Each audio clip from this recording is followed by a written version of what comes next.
Today is Monday, July 20th, 2015. Today's rant will be Iran, let the treaty begin.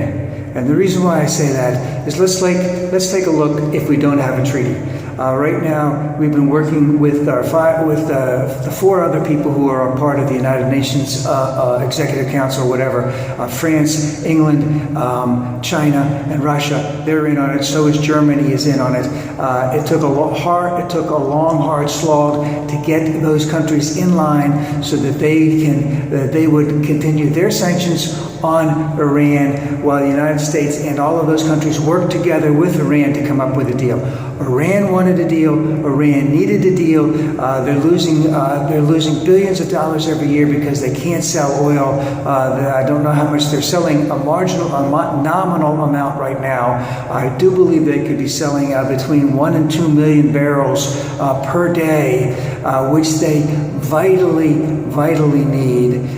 They needed a deal. And remember, we're doing this with these other 5 partners. China wants to have long-term strategic relationships with Iran so that they can get oil. Russia wants to sell Iran weapons, lots of weapons. And they need that oil money that Iran's going to sell so that Iran has the money so that they can pay Russia. And remember, Russia is like a petro state. They need exports such as this. Germany, France, England, I can't say all what I know that they're going into on it. I do know that they have their own agenda on this whole thing also, and the United States has an agenda. Remember, the United States actually thinks that they could be doing up to $20 billion worth of business with Iran in the next several years once these things take hold and work. Now, I know that our friends on the Republican side have dissed this bill from the beginning. Many of them didn't even read it. I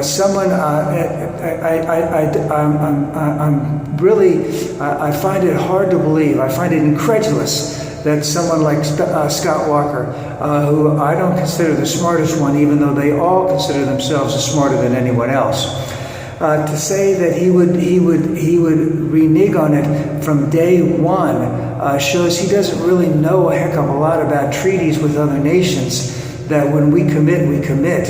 He can find a way to get around some of it, but to say that he would renege on it from day one really shows that he's not presidential. But to get into all of them, they've all gone against it. They've all said bad things about it. And the question is, what are the other options? Now, the Republicans are saying very clearly and very vehemently, let's just continue the sanctions, and then they'll come to the table and we'll get an even better deal. All right, let's take a look at this. Number one, Russia doesn't want to continue the sanctions. Number two, China doesn't want to continue the sanctions. Number three, France and Germany, I do believe, have long-term strategic relationships with them, and they do a lot of business with them also. They do not want to continue the sanctions with them. And so our coalition of imposing these sanctions on Iran could very easily fall through, and most likely would fall through. And as it would go on, we would have a hard time continuing the sanctions on our own. So, and you know what? These people know that. They're not stupid. They know how that goes. Now, the next thing they say is a war. I don't know if we would quite get to a war, but we have said very vehemently, meaning the United States, that Iran cannot get an atomic weapon. And but we do know a couple of things. We do know, number one, that if the sanctions don't work, if the treaty doesn't come about, then Iran will probably go hog wild to try and get a nuclear weapon, and try and get it pretty soon. And what would we do? We would bomb the hell out of them. All right? But the thing is, we know, number one, that Iran has been pretty good about all this, that they have had a number of sites all across their country. They have dug some of their sites way down.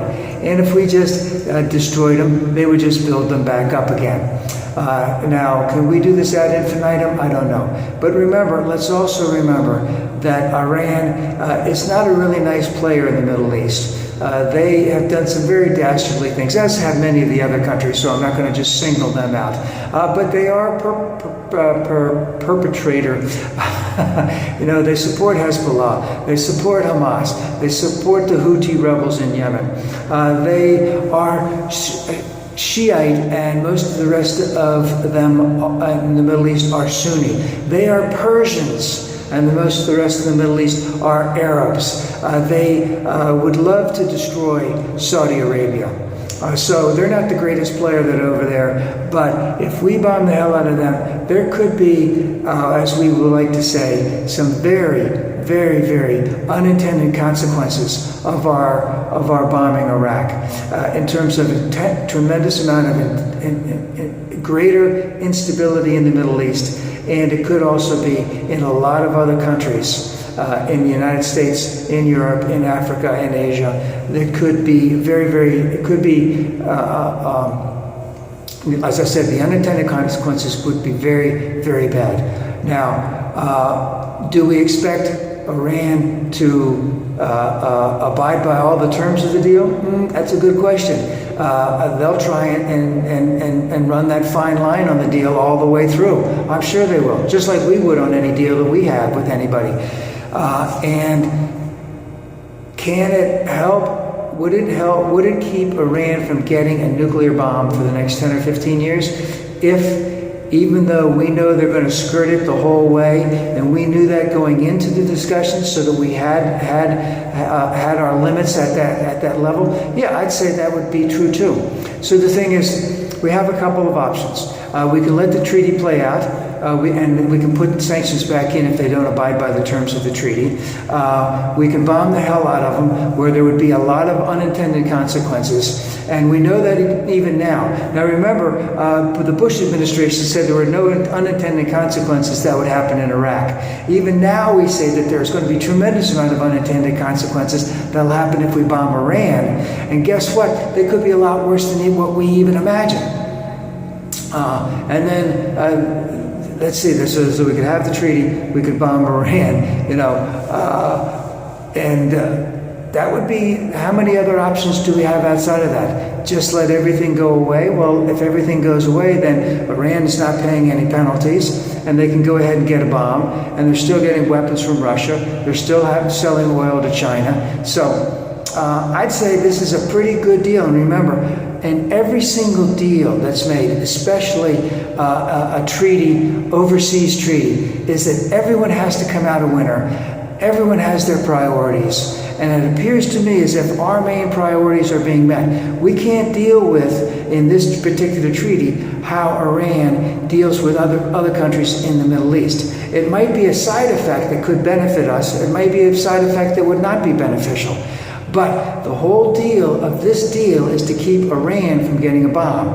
And right now, it seems like that's a pretty good deal.